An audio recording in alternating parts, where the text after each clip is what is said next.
Getting a client interested is one thing, but making them emotionally addicted is where real control happens. When someone is emotionally addicted to you, they think about you even when you're not around. They chase conversations instead of waiting, and they feel like they need your presence in their life. This doesn't happen by accident. It's a carefully created psychological effect. Today, I'll show you the exact steps to make a client feel emotionally addicted to you without them even realizing why. The first step is creating an emotional loop. Emotional addiction happens when the brain associates someone with strong emotions. The mistake most people make is keeping every conversation the same. If every interaction is predictable, there's no emotional charge.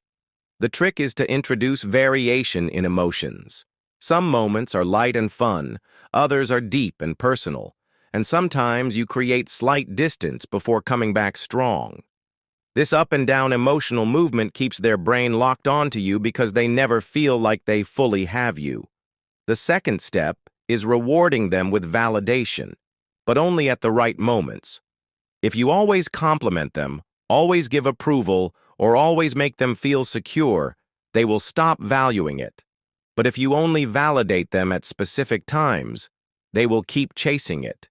Instead of saying, "You're really interesting," at random, wait for a moment where they engage with you deeply and then say, "I actually like the way you think. It's different."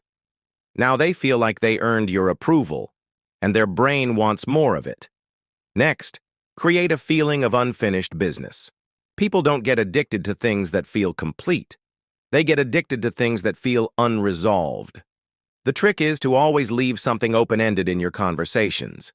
Instead of just saying, "Talk later," say, "I'll tell you something interesting next time," or "We have to continue this later."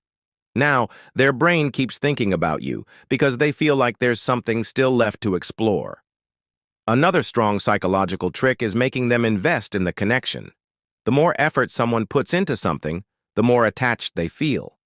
But most people make the mistake of doing all the talking, all the engaging, and all the work. The secret is to get them to invest in you. Instead of just answering their questions, sometimes turn it around. "You're interesting. I feel like there's more to you than you let on."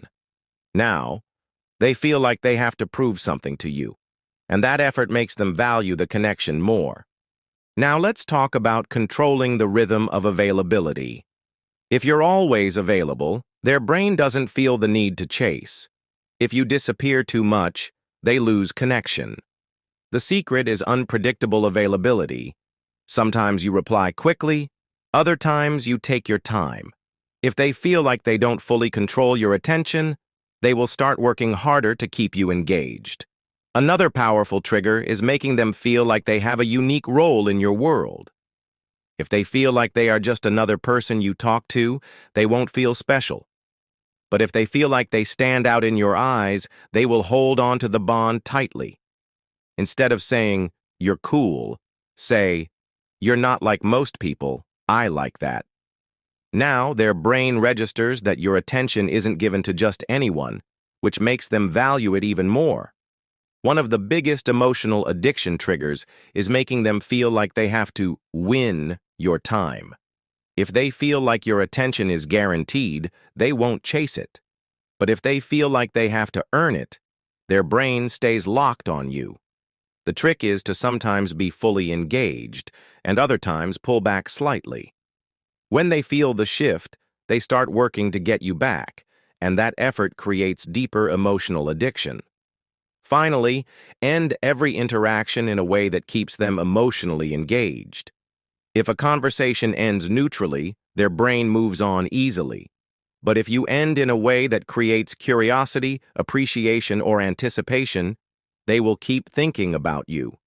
Instead of saying, "Good night," say, "I like talking to you. It makes things interesting. Let's continue this soon." Now, they leave the conversation still engaged, and their brain doesn't fully let go. Here's the full strategy to make a client emotionally addicted to you. Create an emotional loop by shifting between different emotional tones. Use validation sparingly so they keep chasing your approval. Leave conversations open-ended so their brain stays engaged. Make them invest in the connection so they feel attached. Control the rhythm of availability so they feel the need to chase you. Make them feel unique so they value your attention more. Let them feel like they have to win your time so they stay hooked. End conversations in a way that keeps them thinking about you. Once you master this, clients won't just stay engaged.